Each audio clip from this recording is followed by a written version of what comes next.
Olá e sejam bem-vindos a mais um CLC. Rafael, sabias que este é o antepenúltimo CLC antes de nós irmos de férias? É verdade. Passou assim tanto tempo. É verdade, é verdade. Malta, já tivemos a ver as datas. Nós vamos embora de férias.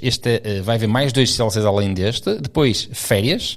E depois voltamos logo na primeira terça-feira de outubro. Exatamente. Vamos ter aí uma pausa de 2 mesitos, porque também precisamos. Exatamente. Porque isto é todas as semanas, sempre aqui a bombar. Sempre. E bombas para todo lado. E também o que ao longo do que o CLC começou, não é? Sim. Acho que só falhámos, se calhar. Uma, porque tu não digo uma, porque se calhar antes devem ter havido aí uma outra vez que talvez não tenha saído CLC. Não me recordo, mas se calhar conta-se pelos dedos de uma mão. É verdade. Ora bem, nós vamos estar em agosto e setembro, vamos estar de férias. Férias de CLC, atenção, férias de CLC. Vamos fazer uma interrupção nessas férias para fazer um especial Campeonato do Mundo XCO. Ok? E depois nós vamos voltar, fica já aqui a dica, vocês vão ter mesmo que aguentar 2 meses sem nós, porque nós depois só não voltamos novamente em outubro, primeira terça-feira de outubro, o CLC vai estar de volta. Hoje nós vamos falar aqui um bocadinho do tour, daquilo que nós podemos falar. Vamos falar, obviamente, do XCO. Do tema que está aí a dar que falar, que é a batatada entre o... Barraca, não é? Deu barraca, uma coisa mesmo muito, muito, muito estranha de se ver neste desporto. Temos as questões que vocês nos deixaram a semana passada. Foram muitas para chuchu. Muitas, exatamente, para chuchu, que toda a gente sabe que chuchu é uma medida legal, não é? Universal. Uma medida universal. E depois é isto, basicamente é isto. Está bem? Pronto, Rafael, estás pronto? Vamos lá. Agarra-te a cadeira em 4, 3, 2, 1. Vamos para mais um CLC.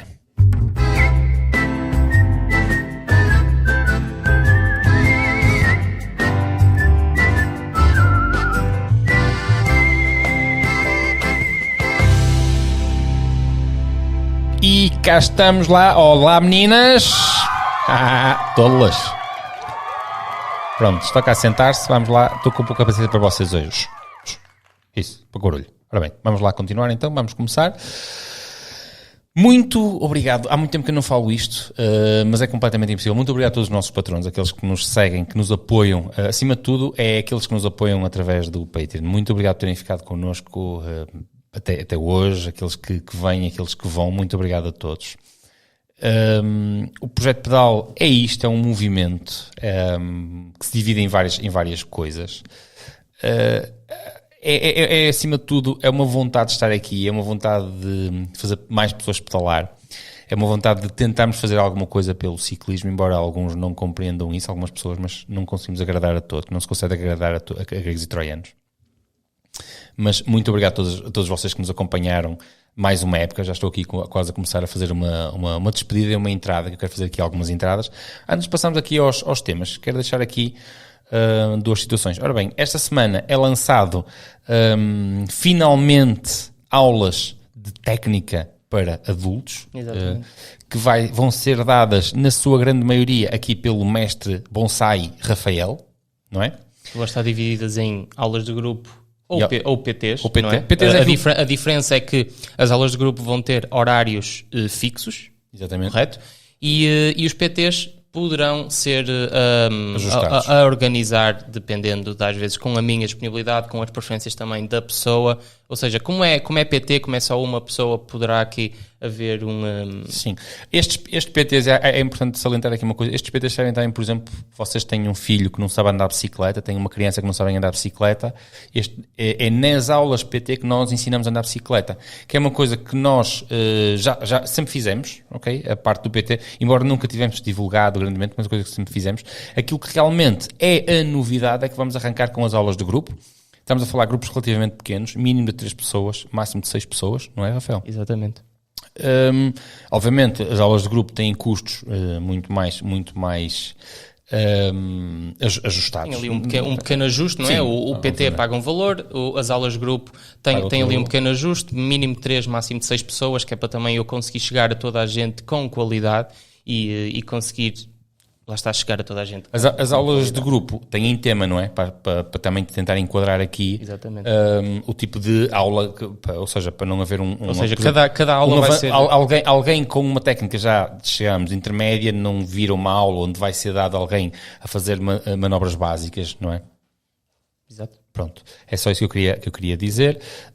O Rafael está com uma ideia também genial. O feedback do Bairrada foi de tal forma que nós tivemos uma ideia e o Rafael vai fazer um programa que é especial Bairrada. O que é esse programa? Exatamente, para quem não sabe, eu estou a fazer acompanhamento de atletas já há quase 2 anos, exatamente. Faço acompanhamento com plano de treinos personalizado à medida da pessoa, para os dias que a pessoa consegue treinar, para os objetivos que a pessoa define para ela própria. E as mensagens que nos fizeram chegar com o vídeo que nós fizemos do Bairrada foi muito bom. Nós conseguimos chegar a muita gente, ou seja, conseguimos passar aquela energia do Bairrada para muita gente. E fazer com que as pessoas se desafiem. E até agora, muita gente que eu acompanho, o objetivo delas foi o Bairrada e continua a ser assim este estilo de ultramaratonas. Então eu pensei, ok, o Bairrada é uma ultramaratona. Ok, é possível para as pessoas, não é? É possível para nós, que nós não somos assim, nós não, se calhar as pessoas acham que nós andamos assim... Há uma ideia muito errada. Muito, assim. E não é verdade, nós temos o andamento, não digo o mínimo... Para o básico, eu acho que sim. Mas temos o andamento comum, não somos acima da média, percebem? Portanto, o Bairrada é capaz... Lá está, eu também só fiz o Bairrada, assim como ultramaratona, mas vendo o que há pelo país, se calhar o Bairrada é capaz de ser a ultramaratona mais acessível para toda a gente. Não, eu acho que não será mais acessível, mas aquilo que realmente aconteceu foi que houve uma energia. Depois do vídeo que nós fizemos, e houve muita gente a dizer é impossível, depois de ver o vosso vídeo, não ficar com vontade de lá ir desafiarmos e tentar fazer as coisas. E a ideia que surgiu, até por sugestão de algumas das pessoas que nos contactaram, foi a de criarmos aqui um pack de treino específico para o Bairrada. Ou seja, vamos imaginar, tu vais acabar por comprar um pack de acompanhamento que pode ter, inclusive, aulas de técnica, tal como nós também anunciamos aqui. Ou seja, vai haver um pack básico, não é, Rafael? Exatamente, vai haver. E depois adições, chamemos-lhe adições. Exato. Não é? Ou seja, isto porquê? Porque muita gente fez chegar ao Bairrada e nós ver chegar ao nosso vídeo do Bairrada à vontade, mas muita gente também dizia do género, eu gostava muito, mas eu não consigo. E o que me fez pensar, não consegues porquê? Claro que consegues, basta seres acompanhado com atenção àquilo que tu realmente consegues fazer ao longo da semana, basta teres um bom acompanhamento e toda a gente consegue fazer o Bairrada com um bom acompanhamento. Sim. Portanto, o que nós pensamos, falando já do pack básico, sim, não é? São 6 meses de acompanhamento, de dezembro até maio, que é a data do Bairrada, que se alguém quiser começar antes, pode começar antes. Sim, também é falar comigo e começamos antes. Ainda estamos aqui a ajustar umas coisas que precisam de ser ajustadas, isto é só... A ideia já está muito bem formulada na cabeça, mas há certos pormenores que ainda precisam de ser trabalhados. Mas fica já aqui a ideia passada para vocês de que isto vai acontecer. Vamos lançar então... Vamos ter que dar um nome a isto. Para já, arrancamos, dás nome no próximo. Sim, mas isto vai ser uma espécie de packs Bairrada, onde... O pack Desafia-te. Qualquer coisa assim do género. Isso vai ser um Desafia-te. Onde vocês durante 6 meses vão ser acompanhados. Também vão ter a ajuda na análise de tudo, ou seja, da gestão do evento. Aquilo que eu e o Rafael, nós conversamos e que acho que era interessante passar para vocês é nós entre aspas, darmos um pack onde inclui isso tudo, onde, por exemplo, houve muita gente que me questionou, Pedro, quantos géis levas, como é que levas os géis, como é que tomas os géis, como é que preparas tudo isso, e nós não somos nutricionistas, ponto, mas nessa parte estamos perfeitamente preparados para fazer isso e experiência, formação e tudo mais, e capacidade, e acima de tudo, e aquilo que nós também vamos fazer é, por exemplo, para quem quiser criar ou seja, incluir tudo, incluir até ao ponto da preparação, de dizer assim, tu vais comer isto de X em X tempo, vais beber isto de X em X tempo, e a ideia passa por fazer uma preparação completa. O que é que não inclui, porque é bónus? Abraço no final do Bairrada. Sim, porque... Se vocês quiserem um abraço no final do Bairrada, são 10 euros, não é, Rafael? Exatamente. Se quiserem um abraço do Kevin no final do Bairrada, são 20 euros. 20 euros. 20 euros, porque vocês não imaginam quanto vale o abraço do Kevin. Não, mas esta ideia vai avançar. Desde já, mostrem aí se vocês estariam interessados em participar em algo assim. Mostrem também sugestões de algo que vocês também gostavam de ver num projeto assim. Eu, sinceramente, estou motivado para avançar com isto. Acho que isto é capaz de ter sucesso, de trazer mais gente a participar numa ultramaratona como a Bairrada. E atenção que o Bairrada Estamos a falar nisto porque é e de ver o vídeo, gostamos, podia ser uma outra qualquer, por exemplo, eu para o ano gostava de fazer uma que é o Galos Coura, que é de Barcelos a Coura e de Coura a voltar, para onde gostava imenso de fazer essa, se tudo correr bem vou fazer essa e vou fazer também o Bairrada. Há aqui questões de logística que é não coincidir com as provas de taça, pelo menos não pode coincidir com as provas de taça de Portugal, para nós podermos participar. Tudo o resto está à vontade. E basicamente é isso. Criamos aqui um pack, que é o pack Desafia-te. 2023 vai ser orientado para o Bairrada, quem quiser fazer aquilo que nós estamos a desafiar-vos. E futuramente, muitos de vocês sentiram-se desafiados e disseram, eu quero ir, mas eu preciso de ajuda. E nós vamos responder a esse pedido de ajuda com este pack. E portanto, como foi com ideias da vossa parte, se vocês nos fizerem chegar aquilo que vocês querem, aquilo que vocês precisam, nós conseguimos fazer um trabalho muito mais apurado. Porque isto só tem sentido se for para vocês. Porque para nós sabemos o que acabamos de fazer. Sim, ou seja, nós temos aqui as ideias para que achamos que podem ser boas para serem aplicadas a vocês. Mas uma vez mais, é importante sublinhar que as ideias são aplicadas em vocês. Portanto, se vocês tiverem ideias daquilo que gostavam que fosse aplicado, podem sempre deixar as vossas sugestões e uma vez mais digo, deixem aí se vocês acham que isto de facto é capaz de resultar, se tinham interesse em participar em algo assim e eu pessoalmente acredito que sim. Eu também acho que digam alguma coisa se vocês acham que isto tem... Era aí, pronto. E já chega que já vamos aqui com 12 minutos. Era este feedback que eu estava à espera. Francamente, era este feedback que eu estava à espera. Vamos avançar. Rafael, o Tour, acho que o senhor Pogacar, como dizem na Eurosport, está a dar um baile do caraças. Eu não tenho tido tempo a acompanhar, francamente não tenho tido tempo. O que é que tu tens a dizer sobre o Tour? Tu tens visto alguma coisa? Sim, tenho acompanhado aquilo que consigo acompanhar. Antes de passarmos ao Pogacar, vamos falar um bocadinho da Jumbo.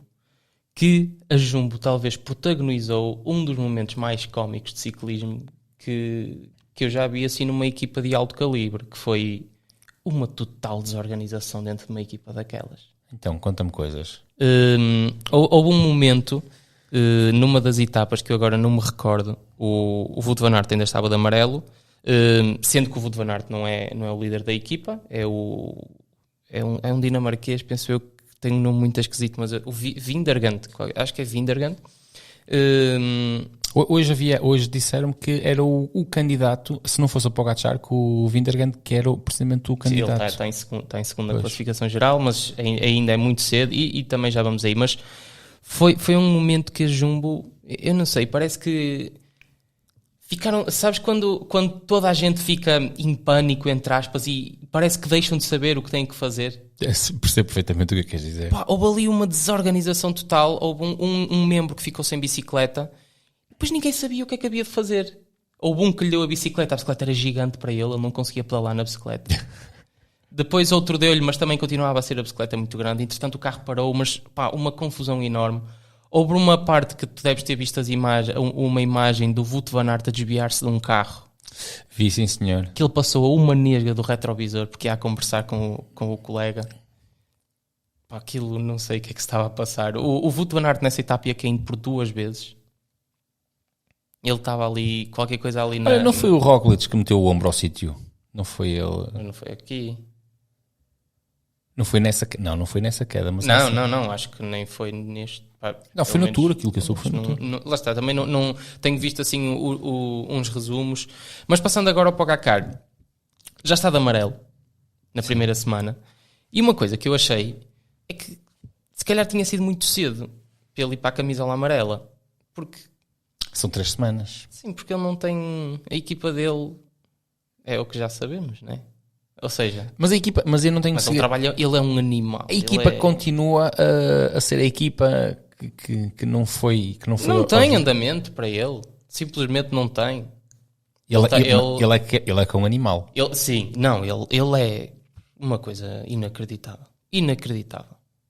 Ganhar 2 etapas seguidas. Depois ainda noutra etapa, ok, não ganhou, mas ataca o Vindergant para ainda ir buscar segundos. Ele é um atleta inacreditável. Mas se tivesse que prever agora, então, achas que ele vence o Tour ou o primeiro milha para os pardais? Ele não é um pardal propriamente. É isso. Ou seja, ele para estar a fazer isto, ele também sabe, acho que sabe o que está a fazer. Portanto, eu não quero estar a dizer que isto terá sido um movimento assim, algo...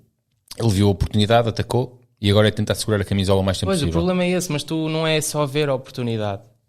Se isto fosse a meio da segunda semana, se isto fosse no início da terceira, ok. Mas ainda é muito cedo, entendes? E a Jumbo, mas a questão... e se formos comparar equipas, a Jumbo eu acho que é a melhor equipa... Não acho, tenho a certeza que é a melhor equipa que é a Emirates. Enquanto equipa, mas então voltamos a ter o mesmo problema, que é, ele conseguiu apanhar a amarela, ele viu a oportunidade, não tinha outra hipótese, porque ele sabe que não tem equipa. Até agora, é assim, as etapas que tem havido agora também não têm sido etapas fáceis. Mas até agora a equipa dele não o tem ajudado como deve de ser, não é? E eu acho que em termos de comparação de equipas, a Jumbo é mais equipa, mas acho que vamos ter que esperar para ver, porque também ainda falta muito tempo. É o Pogacar, não é? Ele trabalha, eu acho que ele também consegue trabalhar bem sozinho. Ainda falta mesmo muito, muito tempo. Pode-se resguardar ali no comboio da Jumbo e eles vão levando, mas ainda falta muito tempo, ainda falta muito montanha. Esta edição do Tour que vai ter o Alpe d'Huez, portanto ainda há aqui muitas voltas a dar. Vamos aguardar para ver os próximos episódios. Falando em novelas, eu acho que é a primeira vez na história do BTT que nós temos acesso a uma novela. É uma coisa caricata. Para quem viu a corrida de Lazerheide do passado fim de semana, reparou que foi uma corridaça. Antes de mais, foi uma corridaça. Para aqueles que há uns anos atrás, eu digo há uns anos atrás, diziam: o Nino Schurter já passou à história. Eu tenho uma mensagem para essas pessoas. Toma! Engola, não é? Porque nós vemos um Nino Schurter que eu acho que ele esqueceu-se que idade é que ele tem. Não, eu acho que o Nino passou ali talvez um ano, 2 anos difíceis. Que foi ali a entrada aqueles novos atletas, porque não vou dizer geração, porque eles estão todos na mesma geração, não é? Estão todos a correr uns com os outros. Esta é a geração que existe, ok? Estes novos atletas que entraram, Van der Poel, nomeadamente a entrada do Van der Poel, muito antes do Pidcock. Houve um ano que o Van der Poel, que o Nino não ganhou uma vez ao Van der Poel. Eu acho que aquilo que realmente aconteceu foi... Eu faço a gestão de outra forma. O Nino é um atleta que precisa de fazer uma gestão de forma muito específica, e o Nino é um atleta que precisa de corridas para manter a condição física. E o início do Covid veio destabilizar isso tudo, que foi os anos maus que nós vimos do Nino. Também houve um ano cheio de corridas à lama, corridas na lama, e ele próprio diz: ele não é atleta de corridas na lama. Ele tem essa humildade de dizer: eu não sou atleta de corridas na lama, eu não gosto, nunca gostei e não vou gostar agora. Mas aquilo que nós vimos este domingo foi uma corridaça. Nós vimos um Nino a atacar na primeira volta, e um Nino que não deixou de atacar. E foi uma corrida que nós estávamos todos à espera de ver um sprint, tentar abreviar aqui toda a corrida. Foi uma corrida que nós vimos o Nino atacar o tempo todo, e estávamos à espera de terminar ao sprint entre o Nino e o Flukinger. Quando, para quem não viu, que vá ver, a entrada nos últimos quilómetros, a Red Bull tem um ângulo onde está o Nino à frente. Nem foi nos últimos quilómetros, foi mesmo nos últimos metros. Foi os últimos 2 quilómetros, não estou em erro. Depois, quando apanha no próximo ângulo, já não é o Nino e o Flukinger. O Flukinger está em terceiro, o Nino está a 12 segundos, e todos ficamos tipo: o que é que se passou? O que é que se passou? Prontos, foram outros 2 atletas que inclusive foi a primeira vitória, a segunda vitória para italianos, com o... esqueci o nome dele outra vez. Foi um italiano. Ganhou, pronto, parabéns. O italiano foi... não me lembro o nome dele. Passa à frente. Aquilo que realmente nós vimos depois foi o Nino com uma cara, com um semblante muito diferente daquilo que nós estamos habituados o Nino a ter, mesmo quando termina em quartos ou quintos, em anos que lhe correram mesmo muito, muito mal. E quando ele termina a prova, ele vai ter para quem está a ver o direto, ele vai ter com o Flukinger assim com uma pose que eu até pensei: para onde é que o homem vai? Depois ele vai para a tenda dele e tem uma atitude, as câmaras estão a filmá-lo, uma atitude muito, muito diferente daquilo que nós estamos a ver. Um Nino com a cabeça pousada na mesa. Ainda ontem, a própria Scott Racing publicou um Insta Story que dizia que aquele atleta não estava... Como é que era, Rafael? que o Nino, era bem, eles estavam a filmar a chegada do Nino e estavam a dizer que ele não estava nada feliz com o seu colega de equipa nacional. Luca Braidó foi o Luca Braidó que ganhou também ao sprint, fantástico. E então não há eu hoje passei o dia todo a tentar encontrar, hoje segunda-feira, também a tentar encontrar um telemóvel que tivesse filmado ou coisa parecida. Ora bem, aquilo que eu soube por duas pessoas que estiveram lá e que eu tentei saber é que também ninguém sabe nada ao certo, mas foi numa secção onde havia duas linhas. Aquilo que passou cá para fora, eu vou dizer aquilo que me passou cá para fora, foi o Flukinger não facilitou e acabaram por ir os dois ao chão. O Flukinger não é o Flukinger não facilitou, foi o Flukinger atacou numa curva, porque era o Nino que estava na frente. Isso foi também o que me disseram, foi o Nino ia na frente e o Flukinger atacou numa curva e atirou tal como o Nino já fez nos campeonatos do mundo do ano passado. Mas sem lhe tocar. Sem lhe tocar, exatamente. Sem lhe tocar. E acabou por, mesmo a reação do público que estava na meta foi de um silêncio absoluto, porque estamos a falar que são dois atletas suíços, são dois grandes atletas suíços, é preciso destacar isto aqui, porque são dois grandes atletas suíços. E aquele público estava à espera que fosse um suíço a ganhar. Era uma prova na Suíça, que fosse um suíço a ganhar, e chega-me um italiano na frente. E o público não reagiu. O público não reagiu. Era um silêncio mesmo. Eu estava a ouvir o direto, e eles mesmo diziam, o público não sabe o que é que se passou. Ninguém sabe o que é que se passou. Não há uma imagem, não há nada. Vê-se um Nino completamente frustrado, o Flukinger a ter uma atitude menos, como é que eu ia explicar? Não tão de desgraça, não é? Ter uma atitude mais normal, tudo mais, ok, triste com o resultado, mas não, o Nino estava um atleta extremamente frustrado. Eu sigo o Nino Schurter há muito tempo, eu nunca vi o Nino a ter uma atitude daquelas. Nunca. Sim, o Nino tem 37. Sim, se não estou enganado. 36, 37 anos, não é? Ele tem a forma física que tem, mas eu acho que ele não sabe quanto mais tempo é que vai conseguir ter esta forma física, não é? E comparativamente aos atletas que... Ele estava a tentar, atenção que ele podia ter batido o recorde, ele já igualou o recorde do Armstrong. Exato. Ou seja, é precisamente aí que eu estou a querer chegar. Ou seja... Ele tem 36 anos. Ele não se pode dar ao luxo de andar assim a perder, entre aspas, a desperdiçar oportunidades. Sim, porque esta forma física não vai durar para sempre. Pois, é isso que eu estou a dizer. 36 anos. Ou seja, e deixa ficar as crianças para trás. E toda a gente já sabe desta rivalidade entre o Flukinger e o Nino. Toda a gente sabe que eles simplesmente não se dão bem. E eu acho que isto é mais amargo. Eu uma ocasião vi uma entrevista do Flukinger. Agora só quero ver aqui qual é a idade certa do Flukinger. Porque eu vi Matthias Flukinger... Eu vi uma ocasião, uma entrevista do Flukinger, onde ele efetivamente dizia, deixem-me só cá ver aqui, ele tem 33 anos, e o Flukinger dizia, ele próprio dizia, eu não sou mau atleta, mas eu nasci na geração do Nino Schurter, e não é fácil para ninguém, não é fácil para outro suíço ser o eterno segundo. Exatamente, e foi e precisamente na última publicação que o Flukinger tem no Instagram, por acaso estava a ver os comentários que foi relativamente ao short track. É pessoas a enxovalhá-lo completamente. A tratá-lo mal mesmo. A dizer, és o eterno segundo, devias ter vergonha, não tens humildade para perceber que vais ser sempre o eterno segundo. Comentários assim. E eu não sei até que ponto é que isto é correto. Percebem? Porque, e atenção que para mim o Nino... É o Nino, sempre foi o Nino. Para mim o Nino é o melhor atleta de XCO de sempre. Mas mesmo assim eu não sei até que ponto é justo estarmos a... Estarmos não, porque eu não estou, mas estarem a enxovalhar um atleta desta forma. Porque primeiro, não há imagens. É verdade. Não há imagens para saber o que realmente aconteceu. Eu acho que posso fazer aqui uma comparação, e talvez algumas pessoas me vão compreender, tu se calhar não compreendes, mas a maior parte das pessoas que têm a minha idade ou próximo vão compreender, que é, eu sou aquilo que os brasileiros chamam um cenista. Eu sou fã incondicional do Ayrton Senna e sou aquela pessoa que diz, o Senna é o maior do mundo, na Fórmula 1. E a partir dali não houve mais nada. Não me venham comparar, porque eu sei que são realidades diferentes, mas pronto.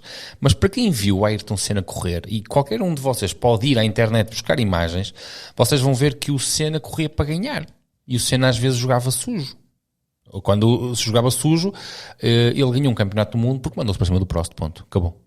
Ele tinha que terminar a corrida e bastava o Prost não terminar, que ele era campeão do mundo. Então ele arranca e manda-se para cima do Prost. Pronto, acabou. Sou campeão do mundo, acabou. Obviamente que naquela altura os fãs do Ayrton Senna celebraram, pronto, é campeão do mundo. Bateu na primeira curva, mas é campeão do mundo. Os franceses espumaram-se todos, porque era o Prost que ia ser campeão do mundo. Ia ser se o Senna não terminasse. Havia sempre o risco do Senna despistar-se e tudo mais, por aí fora. Mas houve muitas situações, porque o Senna era aquele atleta que na Fórmula 1 se punha numa posição que deixava de decidir a ti. Tipo, ele punha-se num sítio difícil e deixava de decidir a ti algo do género: ou travas e perdes, ou me bates e perdemos os dois. Percebes?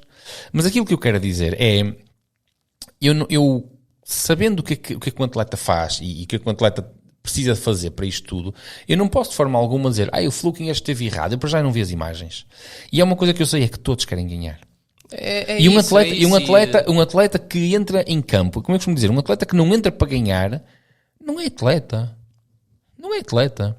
Um atleta que não entra com aquela vontade. Aliás, eu pus isso nas nossas camisolas. O que é que diz nas nossas camisolas? Sim, eu sei, mas o que aqui está em causa é que eu acho que não é justo dizer sequer que o Flukinger errou. Ou seja, não é errou. Não é justo culpar o Flukinger e enxovalhá-lo. É preciso estar lá e perceber o sentimento. A fazer. Exatamente, porque eu digo com 90% de certezas que ele não queria fazer aquilo. Porque ele também não ganhou. Eu vou buscar agora aqui uma comparação. Se não estou em erro, o ano passado.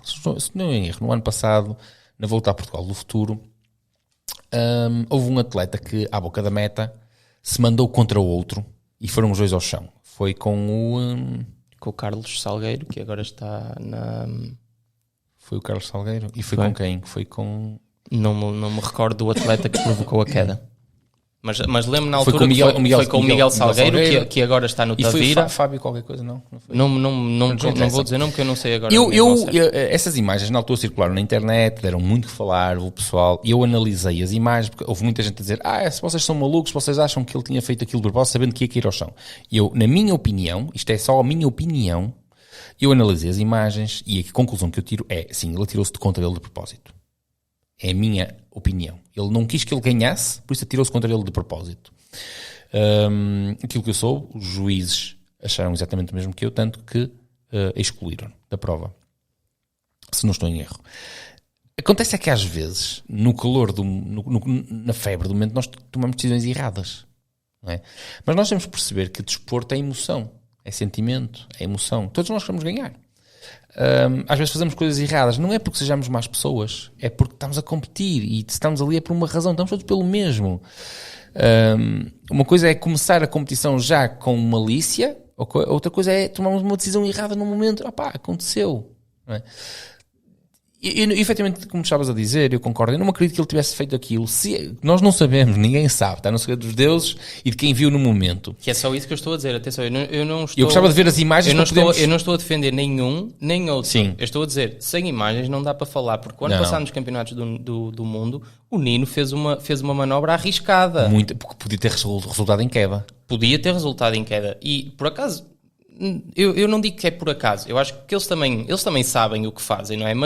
Mas às vezes, lá está, no calor do momento, tu às vezes não pensas bem no que estás a fazer. Só quem vai em cima da bicicleta com o pulso a 190 é que sabe às vezes o que vê à frente. Vamos deixar aqui uma coisa. Se surgir o vídeo sobre a queda, nós fazemos um vídeo só sobre a queda. A verdade também é só uma. É que um atleta como o Nino tem muitos anos de experiência, já viveu muita coisa, já viveu muitas situações desagradáveis. Sim. E ele, até hoje, segunda-feira, são quase 7 horas e ainda não se pronunciou sobre nada do que aconteceu na corrida. Portanto, dá para presumir que o que é que tem acontecido entre os dois foi grave. Ou seja, que o Nino sentiu que foi provocado. Foi provocado. E mesmo para a Scott ter ter feito um story que já não está disponível. Nós íamos fazer um print disso, mas o story já não está disponível. Ter feito um print a dizer que o próprio Nino não está contente. Foi ofensivo. Foi ofensivo para eles. Sim, a Scott Racing sentiu-se ofendida. O próprio Nino, como o Rafael está a dizer, até o momento em que nós gravamos o CLC. Nem um nem outro, nem o Nino nem o Flukinger. Não há nada. E tu acho que todos nós estamos ansiosos por ver isso. Mas, portanto, houve sentimento de ofensa. O que eu estou a querer dizer é que, sem havendo imagens, não acho justo estar a enxovalhar assim uma pessoa da maneira que ele está a ser enxovalhado. Fica aqui a promessa, se entretanto surgirem imagens, nós, os dois, vamos fazer um vídeo só a comentar esse momento. Pegamos nas imagens e comentamos e fazemos a nossa própria análise. Se algum de vocês que está a ver isto tiver acesso a imagens, se souber de imagens, por favor façam-nos chegar o link, partilhem um link aqui no Projeto Pedal, ou enviem-nos para projetopedal@hotmail.com um link, qualquer coisa do género, e nós fazemos um vídeo só a comentar isso, porque acho que eu gostava de ver o que é que se passou. Gostava francamente de ver o que é que se passou. Passando a outro atleta que também esteve lá presente. Sim. O Vlad, que não sei se viste, mas ele mandou um senhor espalho. Que grande estalo na árvore. Que foi daquelas quedas que foi uma grande sorte estar lá uma árvore e estar lá um colchão. Que ele tinha-se aleijado a sério. Ele próprio no post diz que ficou contente por ter saído daquela queda e ainda continua a corrida, e bem, felizmente bem. Mas sem dúvida que foi um senhor espalho. Caríssimos. Entretanto, também tivemos presentes na prova Raquel Queiroz, Joana Monteiro e Mário Costa. Exatamente. Ok. A Raquel, eu vi uns postos da equipa a dizer que ela ainda rolou em top 5 e depois caiu e terminou em 26º, se não estou em erro. Caiu na classificação, acho. Não, caiu. Caiu mesmo? Caiu. Sim. Okay, aquilo que eu percebi foi... A Raquelita é neste momento proprietária de terrenos em Leatherhead. Olha que os terrenos na Suíça devem ser caritos. Para cuidar com os impostos aí, que eu sei que isso aí, a coisa é brava. Portanto, parabéns a todos. Para a semana vocês vão todos correr em Andorra novamente. Força aí toda a gente que leva. E na semana seguinte, campeonatos nacionais. Tiveram muita gente aquilo que eu soube foi que havia muita gente, muitos portugueses na Suíça a apoiar, e em Andorra também vão ter muita gente. Portanto, agora sim, vamos passar para as questões as que foram colocadas no vídeo primeiro, Rafael. Exatamente, deixa-me só vir aqui buscar as perguntas. Faz à vontadinha. Então começamos com uma pergunta do Flávio Fonseca, que pergunta: já não estou a gostar. Agora que já apanharam o gosto por ultramaratonas, deixo aqui um desafio. Epic Race Pontevedra 2023, 200 km ou 300 km non-stop? Flávio, antes de mais tenho a dizer, não leves a mal, mas se levas a mal, o problema é teu, vai tu.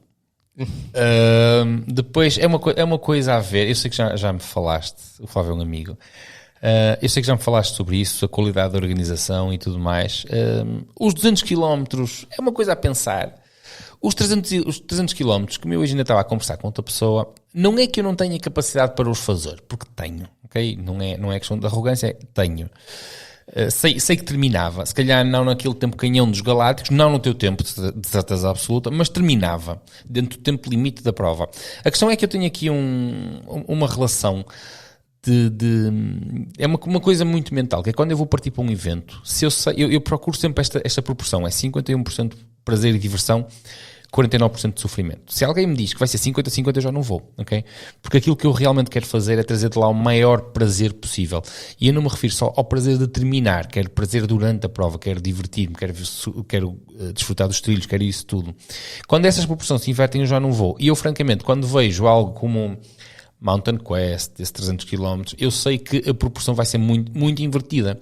Então já não é uma coisa que me dê prazer, eu simplesmente, não é uma questão de capacidade, é uma questão simplesmente que a mim já sai fora daquilo que são os meus objetivos em cima da bicicleta hoje em dia.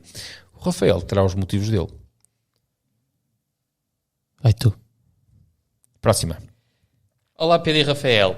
Quando tudo corre bem, somos todos bons. E quando há asneira que se separa o trigo do joio. Um corredor profissional deve ir ao limite para ganhar. Um corredor profissional deve admitir quando fez meh. Concordam? Sim, obviamente. Acho que não é só uma questão de corredores. Eu passo a vida muito a comparar. Para mim não existe diferença entre um atleta de elite e um executivo de elite. Para mim, francamente, não há diferença. É uma questão de ética, é uma questão de respeito, é uma questão de humildade. Quando nós fazemos asneiras, temos a obrigação de pedir desculpa, de assumir o erro, assim como outras pessoas têm que aceitar, podem não perdoar, que isso são outras coisas, mas têm que aceitar esses pedidos de desculpa. E eu acho que sim, acho que isso, havendo um erro, havendo um conhecimento desse erro, acho que sim, seja qual for a pessoa, estamos aqui a falar na questão do desporto, na questão, eu acho que estamos a associar isto aqui àquilo que aconteceu com o Nini e com o Flukinger. Acho que sim, acho que devia de haver, se existe um erro assumido, se a pessoa tem essa noção, acho que sim, acho que tem que haver um pedido de desculpas, público ou privado, mas acho que tem que haver um pedido de desculpas. É isso. Elídio Faria, vantagens e desvantagens para o organismo de treinar outdoor quando as temperaturas estão acima dos 30 graus? Vantagens e desvantagens? Ora, a única vantagem que eu conheço é ficarmos com bronze. Olha, por acaso, agora que falas nisso, eu fui pesquisar sobre este tema e encontrei um fisiologista. Sim. Que dizia, e eu agora quero que... Isto foi o que ele dizia. Não estou a dizer que se eu acho isto ou não, porque sinceramente... Tens o nome do fisiologista? Foi a primeira vez, tenho que ir ver. Espera aí, dá-me só aqui um segundinho. Então. É que há aqui uma máxima... Lake Erie é fisiologista da Faculdade de Medicina Osteopática. Não, Lake Erie é a cidade. Ok. Santiago Lorenzo, fisiologista da Faculdade de Medicina de Osteopatia de Lake Erie, de Oregon. O que é que ele diz? Que diz que treinar com condições... adversas? Ou seja, acima do que nós estamos... com temperaturas acima do que é comum para nós, sim, é mais vantajoso, ou seja, provoca maiores alterações a nível da capacidade aeróbia do que treinar em altitude. Ora bem, eu até acredito que sim. Isto porque ele diz que o corpo desenvolve adaptações mais rápidas em condições térmicas diferentes do que em hipóxia. Sim, estamos a falar uma comparação muito diferente, não é? Sim, eu acredito. Não, mas eu achei esta comparação algo interessante porque nós vemos muita gente. Está bem que, ok, nós só temos este tempo nesta altura, não é?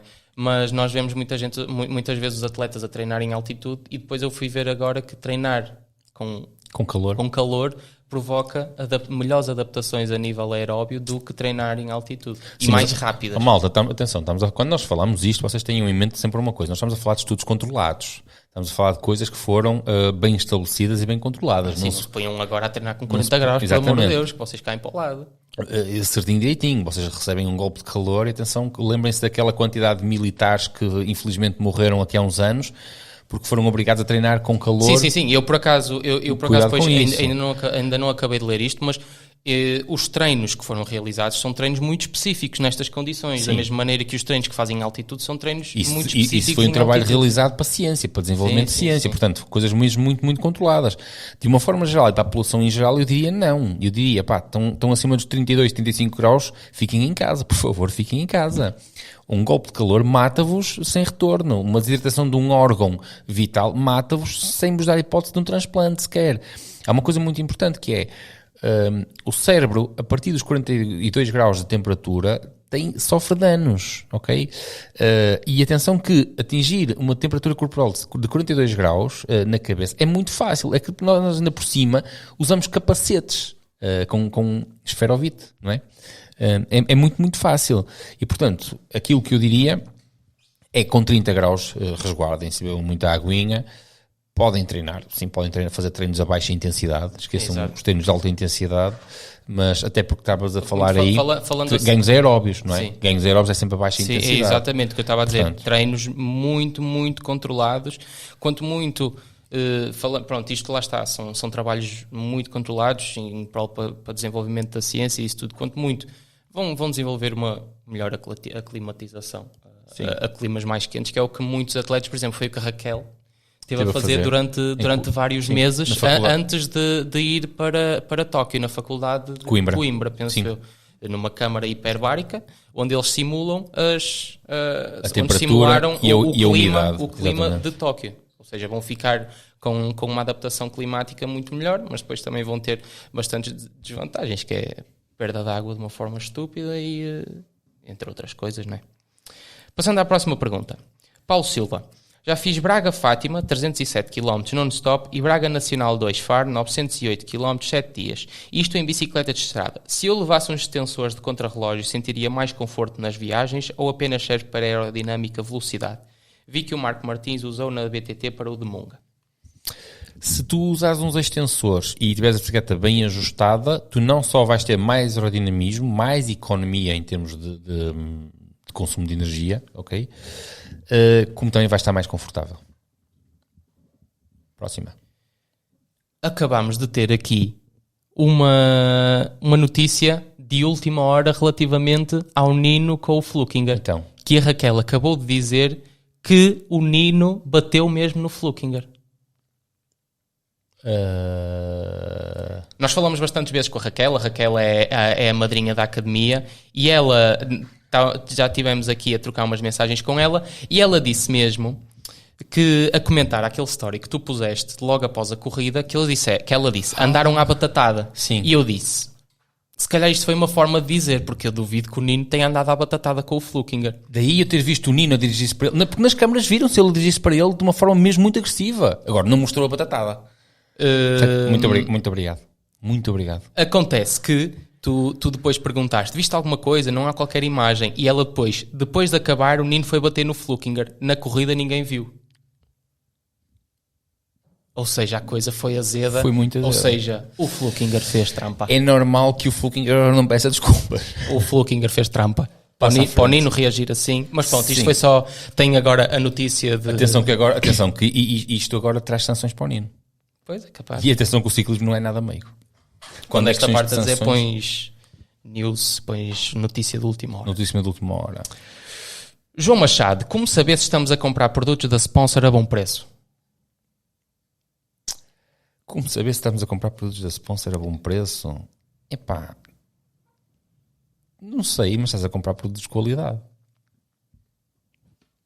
Epá, francamente, como é que se chama? João Machado. João, eu francamente não sei, é assim, eu não sei bem como é que te responder. Eu se calhar tenho esta mentalidade que é, atenção quando eu digo que são, para mim, isto é a minha opinião, é aquilo. Para mim são os melhores produtos que eu experimentei até hoje. Até hoje, amanhã posso experimentar outros, mas aquilo, de tudo que eu testei até hoje, são aqueles com que o meu organismo se dá melhor, do ponto de vista técnico me dou melhor, ponto final. Francamente, uma pessoa habitua-se ao preço, são carotes, mas funcionam, e é um bocadinho aquilo que eu costumo dizer.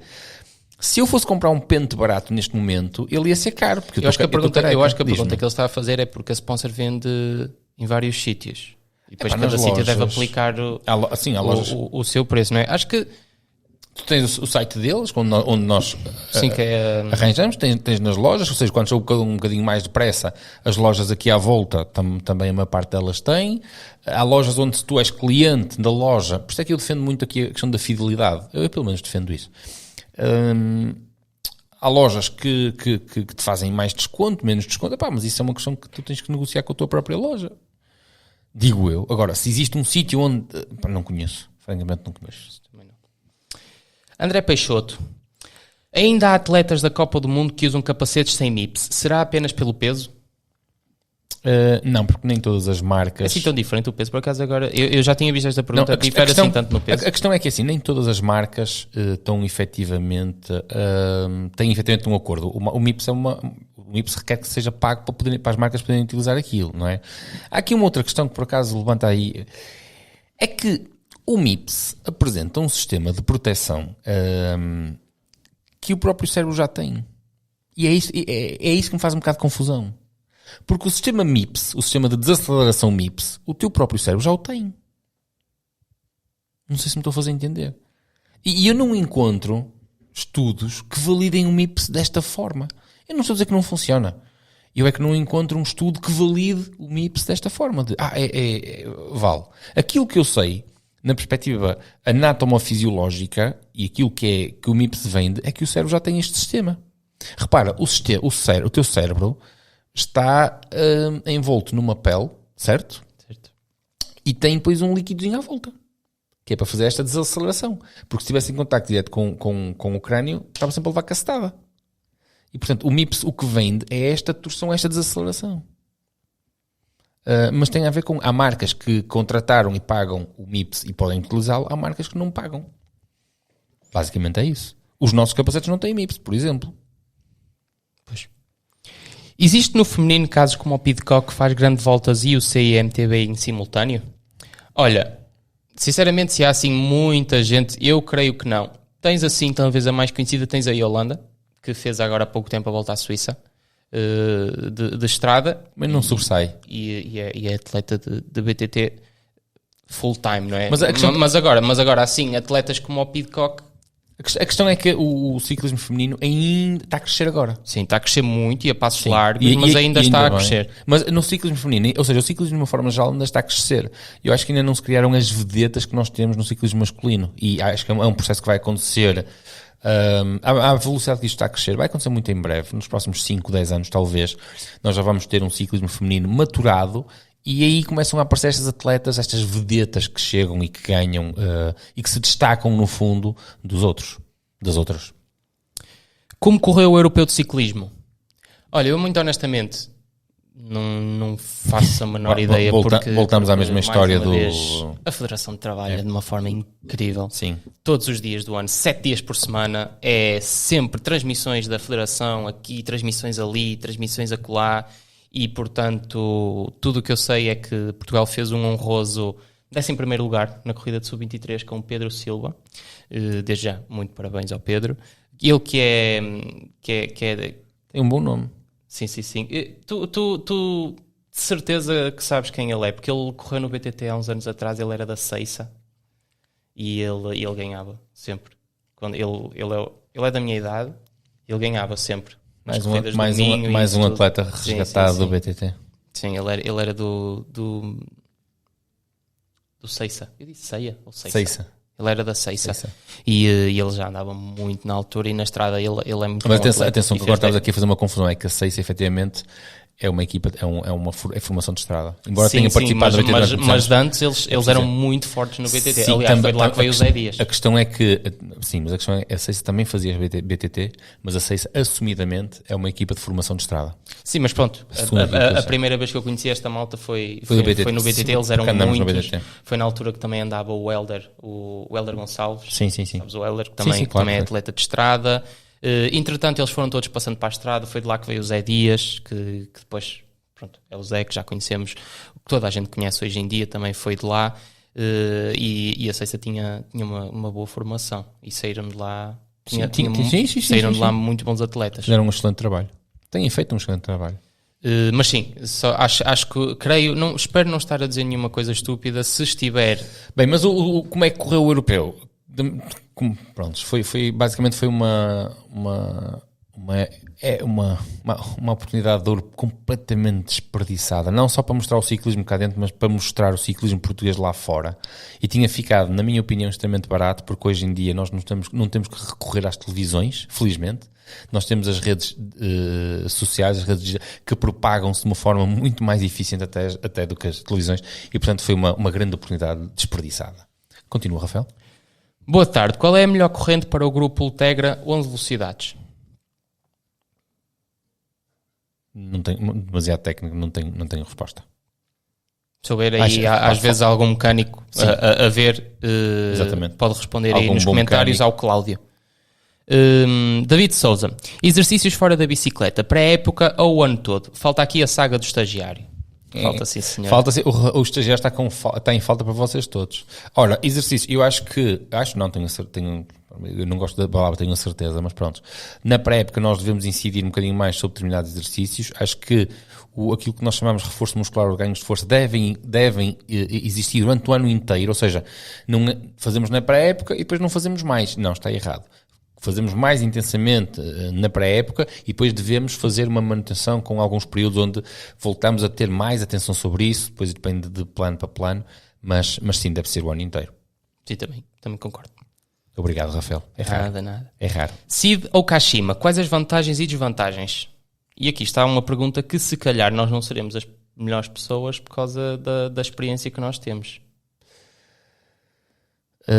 Que eu não tenho, por exemplo, eu não tenho experiência com Kashima. Não, a questão é a Kashima, eu por acaso, não nas minhas bicicletas, mas já experimentei bastante. A Kashima foi vendida durante muito tempo como a Kashima é um tratamento, aquele amarelo, para ser mais suave e por aí fora. E eu acho que estas últimas suspensões RockShox, estas últimas SID, vieram conseguir rivalizar muito, muito, muito bem com a suavidade das Fox. Ou seja, nisso nós podemos falar, a antiga versão das RockShox, tu passas de SID para SID, para todos os efeitos. Para estas SID, as antigas RockShox eram um pau duro, não é? Mesmo com afinações mais suaves, eram muito, muito duras. Estas são muito, muito suaves. Portanto, acho que não ficam a ver nada uma à outra, francamente. Atualmente não devem nada uma à outra. Lá está, eu não tenho experiência com Kashima, SID, passei de SID para SID, passei de uma SID mais antiga para uma SID mais recente. Mas sabes que, por exemplo, em Penafiel utilizava-se, o meu pai é de Penafiel, não é? Utilizava-se muito esse de Manel, anda Kashima.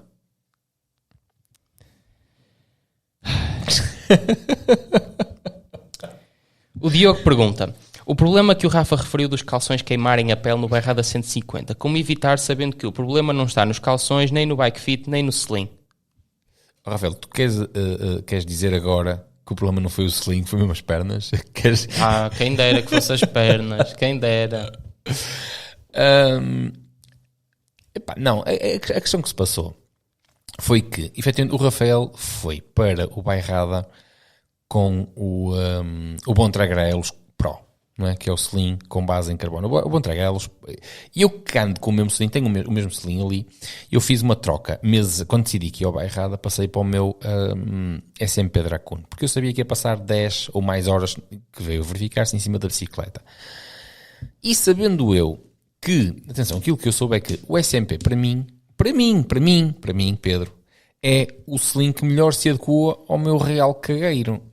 E eu sabia que com aquele sling, com o SMP, tal como se veio a verificar, eu passei 13 horas em cima da bicicleta, e no dia seguinte, se eu quisesse ter de andar na bicicleta, ia andar a bicicleta, assim como foi andar logo na segunda-feira seguinte, passar 2 horas, na terça outras 2, na quarta outras 2, e 0 problemas, as pernas cansadas, sim, 0 problemas no cagueiro. Porque eu sabia que o Bontrager, era um sling um bocado duro para passar mais de 6 horas em cima, mas o Rafael, que está naquela fase do, isto aqui está tudo ganho, não é?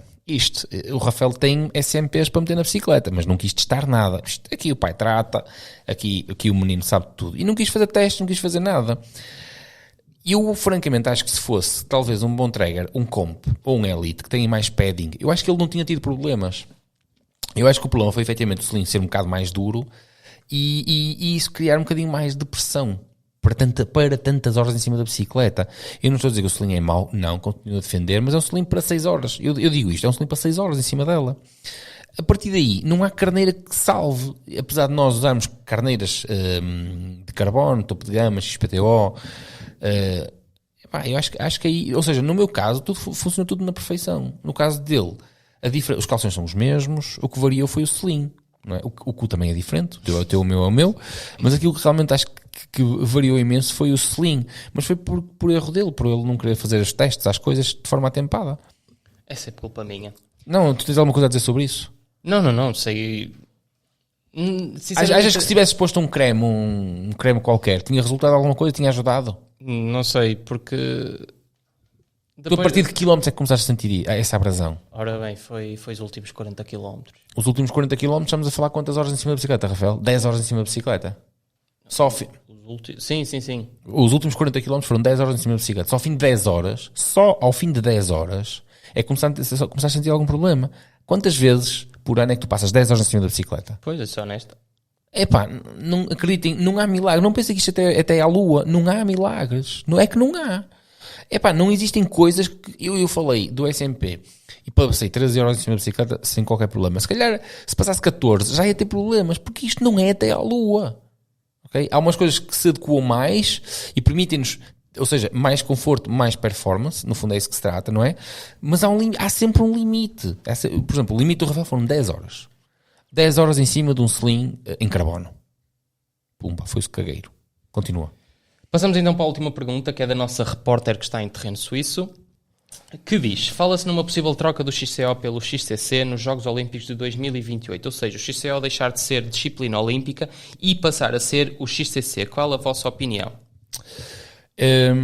Eu por acaso fico um bocado triste por a Raquel tocar nesse assunto. Porquê? Porque eu já soube disto, este é um zum que anda desde o ano passado. E o facto da Raquel tocar nesse assunto significa que o zum não morreu.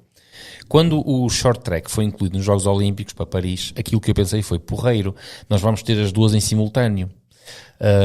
Eu por acaso é uma conversa que depois quero ter com a Raquel, porque fiquei com o pulgar atrás da orelha e nem toquei no assunto, porque quero falar isto pessoalmente com ela, é se o zum continua no ar, é porque afinal de contas efetivamente vai haver um fim do XCO nos Jogos Olímpicos. Em relação a este fim do XCO nos Jogos Olímpicos, eu acho triste, e acho que isto pode efetivamente ser uma morte do XCO, atenção, eu acho que isto pode efetivamente ser a morte do XCO. Eu vou buscar aqui um exemplo da minha geração, outra vez, porque acho que é mesmo muito importante tocar no assunto.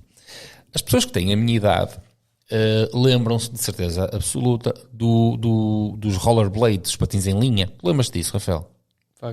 Vagamente. E se eu te disser que o rollerblade chegou a ter quase 6 vezes mais praticantes do que praticantes de skate? Aliás, eu tenho ali um caderno com dados que eu estive a tirar dados, e isso porque há dados sobre o assunto. Acontece é que o rollerblade é conhecido, mundialmente conhecido, por causa daquilo que eram os X Games. E aquilo foi um sucesso absoluto. Os patins em linha estavam em todo lado, estavam na televisão, em anúncios, faziam parte de filmes. Era o desporto. Os patins em linha eram o desporto, não era o skate. Havia toda uma economia, estamos a falar de uma economia de milhões em redor dos patins em linha. Havia inliners profissionais. Estás a imaginar o que é pessoas a viverem dos patins em linha? Como tu tens skaters, não é? Na altura não havia skaters, havia pessoal a ver dos patins em linha. Havia os X Games, prémios colossais, para um mundo que tu pensava, ok, vamos fazer disto vida. Um dia, a ESPN, que era a dona, não sei se ainda é, da marca X Games, um dia a ESPN resolve não incluir o inline, nem o vert, nem o street, nada nos X Games. Sabes o que aconteceu ao desporto? Tu ouves falar de patins em linha? Não, morreu. E é muito possivelmente isso que... Morreu. Ou seja, uma empresa, que é uma empresa, a ESPN, tirou o inline dos X Games e matou. Havia pessoas a viver profissionalmente aquilo que tiveram que refazer a vida de outra forma. Matou a indústria, matou tudo. O BTT, reparem, o BTT não vai morrer. O BTT não. O BTT é uma coisa orgânica, que não depende de organização nenhuma. É uma coisa orgânica. Quando eu digo orgânica é, quantos praticantes de BTT existem em Portugal? Não fazes puta ideia. Porque eu vou-te dizer assim, eu acho que nem 5% estão inscritos na federação. Nem 5%. Que também é outro trabalho brilhante que a Federação tem feito, mas isso são outros 500. Ninguém consegue responder esta pergunta, que é quantos praticantes de BTT existem em Portugal? Não existe. Porquê? Porque a maior parte dos praticantes, mais de 98% dos praticantes de BTT são praticantes de lazer. São aqueles que querem curtir a bicicleta, querem curtir os trilhos, estão-se nas tintas para a competição, estão-se nas tintas para essa porra toda, só querem divertir-se e curtir. E eu acho isso muito bem. Ou seja, é uma coisa orgânica. Amanhã podem parar as transmissões todas, que vai continuar a haver pessoal a praticar BTT, a não ser que deixe de haver bicicletas nas lojas. Ok? Aí, mas a indústria não vai fazer isso, não é? Portanto passa muito por aí. Se o BTT de competição pode crescer, claro que pode crescer. Como é que pode crescer? Havendo transmissões, havendo boas políticas de marketing, não é? Havendo heróis. Não sei, para o ano acaba o contrato com a Red Bull, não é? Passando acaba este ano já? Sim, acaba este ano, para o ano, passando para a Discovery, há grande possibilidade de começar a ser transmissões televisivas. Sim, mas a questão é... deixando de haver uma importância olímpica... Não, mas o que eu digo é, passando a haver transmissões televisivas, será que isto poderá dar a volta? Porque assim, manter as duas eles não mantêm. Não. E é compreensível também, havendo uma modalidade como o short track, mais fácil de organizar. Percursos mais pequenos, mais rápidos. Ou seja, eventos mais rápidos. A questão é muito simples. A questão é que os desportos alteram-se em função do público, não é? Os desportos existem, tenho que passar a vida a dizer, e só não vejo quem não quer. Os desportos são entretenimento, ok?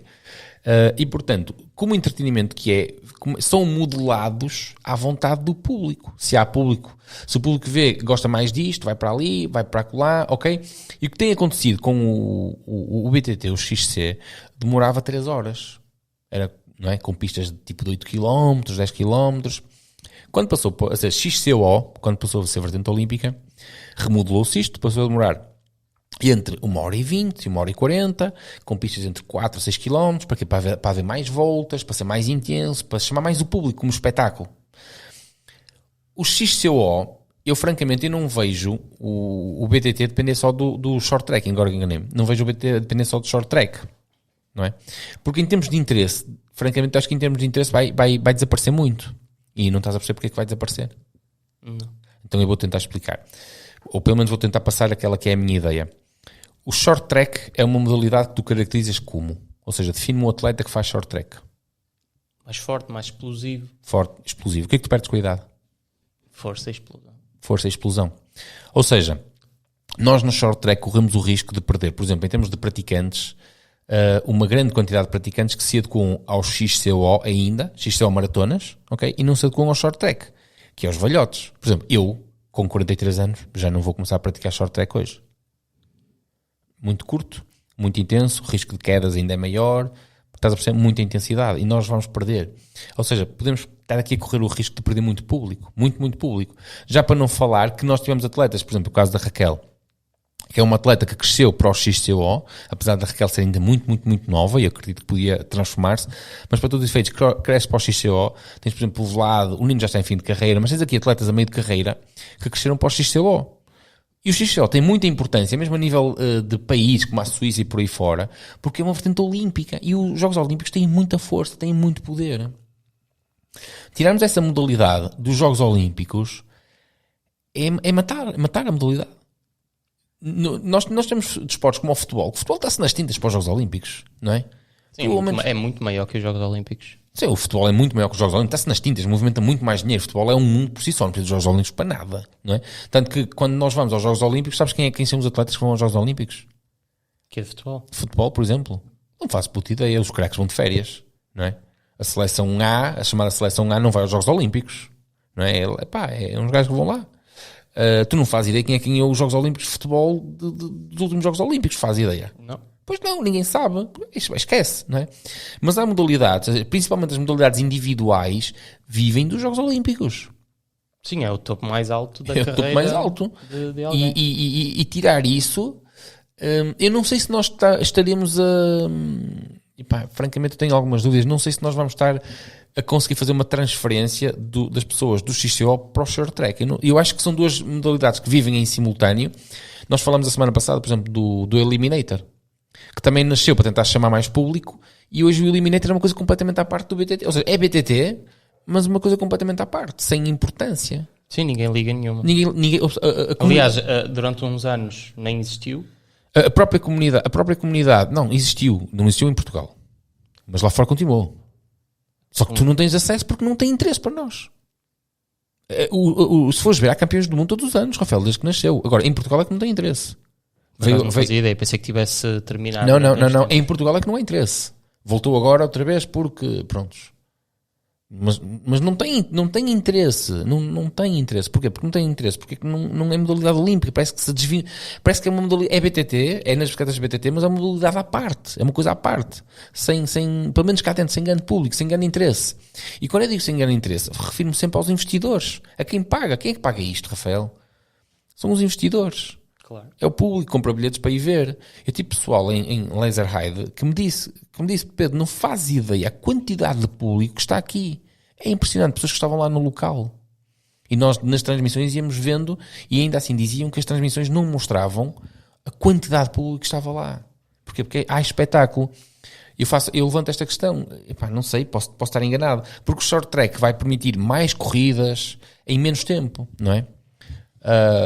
Mas vai haver uma transformação de atletas, e se calhar estas velhas vedetas eles vão conseguir transformar-se para o short track. Não sei, esperemos que isto ainda seja reformulado, esperemos que o XCO consiga dar a volta, trazer mais público ainda, e estamos aqui a ligar. São coisas que eu sei que acontecem. Os desportos reformulam-se ao longo dos anos, são coisas que eu sei que acontece, não é? Há desportos que nascem e morrem e não conseguimos fazer nada em relação a isso, mas é o que é.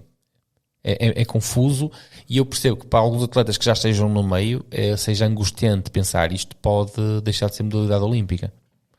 Mas é uma coisa que eu tenho que aprofundar mais, porque para a Raquel ter tocado no assunto é porque o Zum está a aumentar francamente a aumentar de tom. Rafael, mais coisas. Está tudo por hoje. Gente boa. Nós, para aqueles duros que ficaram até ao final, há pessoal que fica até ao final disto. É pessoal maluco. Completamente atrofiado.